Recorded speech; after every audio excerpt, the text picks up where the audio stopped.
हम 7 दिन का लगभग समय देते हैं कि बिजली का स्थिति सुधर जाए। कि साफ तौर पर कहना चाहते हैं कि यदि बिजली की स्थिति नहीं सुधरी तो किसान हित में जिला मुख्यालयों पर बड़ा आंदोलन करेंगे। सरकार को समाधान की ज़रूरत है और इस पर बड़े कदम उठाने की ज़रूरत है, क्योंकि जो बिजली का आंख मिचौली है ये कहीं न कहीं किसानों के लिए परेशानी का स्थिति बना हुआ है। कहीं भी किसी भी नदी तालाब में एक बूंद पानी नहीं है। धान का पटवन कैसे होगा, रोपन जो किसी तरह से हो चुका है उसकी पटवन कैसे होगी, ये तो बिजली पर ही निर्भर लोग आम तौर पर जितने किसान हैं महंगाई को देखकर बिजली पर ही निर्भर करते हैं। और बिजली जो है 24 घंटा में पर्याप्त बिजली भी नहीं मिलती है। मुश्किल से 3 से 4 घंटा बिजली मिलती है। कभी 10 मिनट आती है, 20 मिनट कटती है, फिर 1 घंटा में आती है, फिर 10 मिनट देकर फिर कटती है। ये स्थिति हो चुका है। तो ये कहीं न कहीं किसानों में एक तरह से रोष आ चुका है। किसान जो बटाईदार है, पेशकीदार है, जिन्होंने 10,000 रुपया दे के साल के लिए खेत लिया है, 1 साल के लिए, वो क्या करेंगे। तो हमारे अन्नदाता के साथ कहीं न कहीं ये नाइंसाफ़ी हो रही है। और आज हम अपने पैतृक गांव गालिबपुर में आए थे।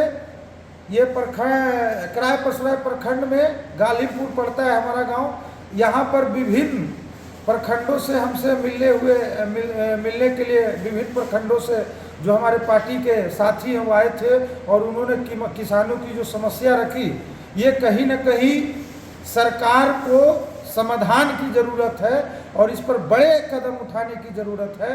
क्योंकि जब तक हमारे अन्नदाता सुखी नहीं रहेंगे हमें अन्न कौन खिलाएगा। तो ये नालंदा के लगभग प्रखंडों की ये हालत है। शहरी क्षेत्र की मैं बात नहीं कर रहा हूँ, मैं ग्रामीण क्षेत्र की बात कर रहा हूँ। और ग्रामीण क्षेत्र में कोई आकर देखे तो उसे एहसास होगा कि बिजली का जो रवैया है उससे खेती नहीं हो सकती है।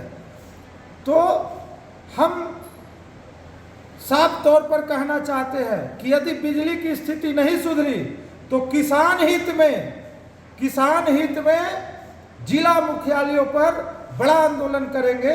हम 7 दिन का लगभग समय देते हैं कि बिजली का स्थिति सुधर जाए, क्योंकि अभी ही बिजली की पर्याप्त ज़रूरत है रोपन में, पटवन में।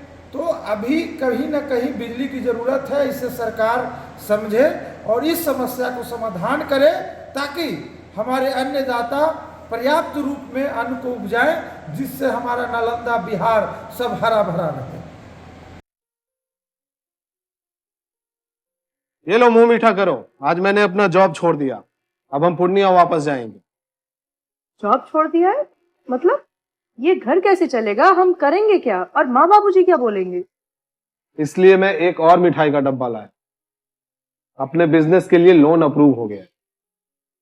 अरे लोन अप्रूव हो गया वो तो ठीक है, लेकिन पूर्णिया में हम रहेंगे कहाँ? अपना घर भी तो नहीं है वहां। इसलिए तो एक और मिठाई का डब्बा अलग से लाया हूं। हमने पूर्णिया में घर ले लिया है, पूर्णिया के ई होम्स पैनोरमा में। पूर्णिया में पैनोरमा ग्रुप लेकर आए हैं ई होम्स पैनोरमा। बड़ा घर, आलीशान जिंदगी और अत्याधुनिक सुविधाओं के संग। अरे अरे, अब क्यों मुंह मीठा करवा रही हो? क्योंकि हम घर वापसी जो कर रहे हैं। घर वापसी की खुशी पूर्णिया में ई होम्स पैनोरमा के संग। ई Homes Panorama, luxurious lifestyle redefined.